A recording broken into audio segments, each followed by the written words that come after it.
ingin bertanya, Assalamualaikum. Tadi kan disampaikan bahwa untuk penempatan ditentukan oleh sistem. Jadi, apakah akan ada kemungkinan kami yang berada di bawah naungan Dinas Pendidikan Provinsi ditempatkan di pendidikan kabupaten atau kota? Karena berdasarkan sistem, hanya di tahap 3 kami bisa lintas provinsi atau kabupaten kota. Silakan, mungkin dimulai dengan Pak Dika dulu, nanti selanjutnya Pak Nur Sejito. Silakan Pak Dika. Oke, baik.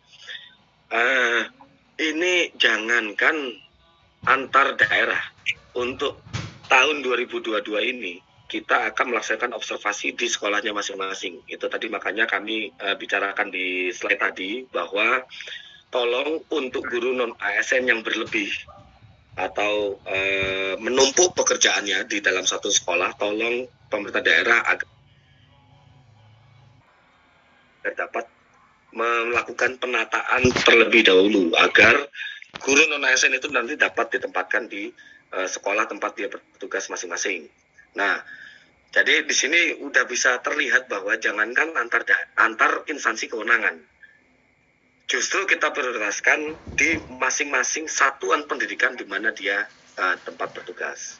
Nah, kalau seandainya ini banyak terjadi di daerah timur misalnya, ada sekolah-sekolah di kota yang mungkin berlebih guru non-ASN ya, tapi banyak juga sekolah di dalam satu wilayah kewenangan yang di daerah pinggiran itu masih banyak kekurangan guru ya. Kita lihat misalnya Papua, Maluku Utara, Maluku. Ini contoh ya, ini contoh saja. Kami masih dapat mendistribusikan dari dalam satu sekolah tersebut, di sekolah tersebut, ke sekolah lain yang masih dalam satu kewenangan. Masih dalam satu kewenangan. Artinya di Pemda itu nanti tidak ada saling barter guru. Ada guru keluar, ada guru masuk, itu tahun 2022 sudah tidak memungkinkan terjadi. Nah, itu hanya terjadi apabila masih ada sekolah yang kosong. Di slide yang butir J tadi, apabila ternyata sekolah sudah, misalnya untuk daerah yang penuh ya, di pulau-pulau Jawa atau beberapa di Sumatera misalnya seperti itu, semua sekolah sudah terisi oleh guru ASN ataupun non-ASN, maka bagi individu yang berlebih ini tadi akan dicarikan pemenang yang kedua, karena tidak mungkin ditempatkan di sekolah di mana dampaknya nanti akan dapat menggeser guru lain yang sudah lama mengajar di sekolah tersebut. Mungkin itu Bu Woro dari saya. Iya, terima kasih Pak Dika. Silakan Pak Nur Sujito. Oke, Bu Woro. Begini, sependapat dengan Pak Andika tadi, memang aturan mainnya seperti itu. Jangankan kok lintas instansi, biasanya gitu. Lintas sekolah dalam satu instansi pun ada mekanismenya. Itu yang pertama. Yang kedua, perlu dipahami oleh teman-teman GTK semua bahwa PPPK nanti dibayar dengan APBD. Dibayar dengan APBD. Meskipun dananya berasal dari DAU maupun dana transfer umum, DTU, mekanismenya ada mekanisme APBD. Mekanisme APBD adalah APBD hanya bisa membayar pada satu kewenangannya. Artinya APBD, misalkan Kabupaten Bojonegoro, hanya bisa SD dan SMP di lingkup Kabupaten Bojonegoro. Tidak bisa keluar ke provinsi maupun keluar ke kabupaten yang lain. Begitu, Bu Woro? Iya, baik. Terima kasih atas jawabannya. Semoga jawaban dari para narasumber hari ini dapat menjawab rasa penasaran dari para sahabat GTK yang hadir pada kegiatan kali ini.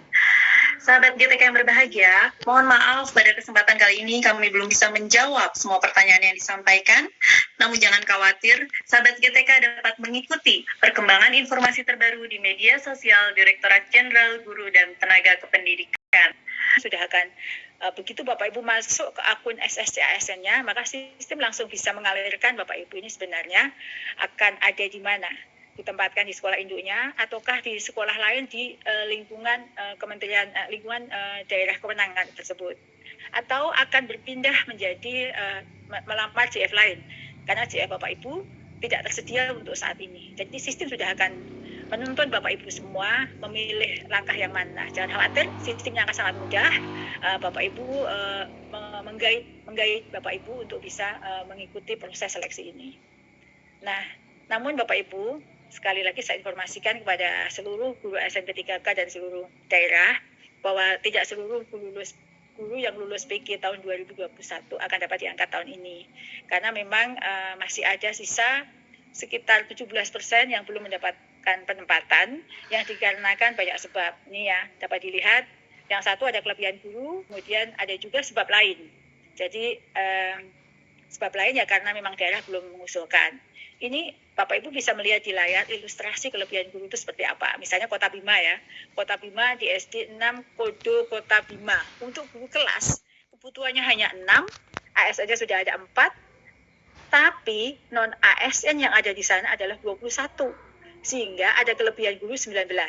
Jika Bapak Ibu guru non-ASN di SD 6 Kodo Kota Bima minta ditempatkan di sekolah induknya, Bapak Ibu bisa melihat apakah mungkin, ini contohnya. Yang seperti ini akan kita beri alternatif di sekolah lain di Kota Bima.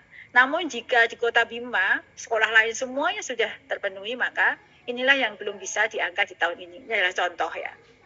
Nah, bagaimana jika guru lulus passing grade belum mendapat penempatan? Itu ada solusi lain. Jadi dapat mengikuti mekanisme penilaian kesesuaian dengan menggunakan jabatan fungsional lain. Misalnya dia itu sebenarnya guru IPA, ya. Saat itu melamar SMP, namun SMP sudah penuh, maka bisa melamar menjadi guru kelas. Nah, kami sudah menghitung-hitung dari angka yang tadi saya sampaikan, sekian persen ya, 17% tadi, yang dapat diangkat tahun 2021 dengan mekanisme pindah JF, itu adalah sekitar 12.152. Nah, maka nanti jika ada pilihan itu, begitu masuk ke akun, pilihan itu akan memberikan alternatif. Oh, saya nunggu tahun depan, saya bisa pindah ke JF lain. Nah, JF apa yang bisa Bapak Ibu pilih? Guru kelas SD di mana, itu misalnya ada dalam sistem tersebut. Ini ada contohnya ya. Jadi bisa contoh guru IPA, dia bisa mengikuti guru SD. Jadi ke jabatan lain ya. Dan itu sudah ada pilihan-pilihan yang ada di dalam menu akun Bapak Ibu. Nah, ini kita menginjak ke mekanisme kedua, yaitu seleksi kesesuaian atau verifikasi.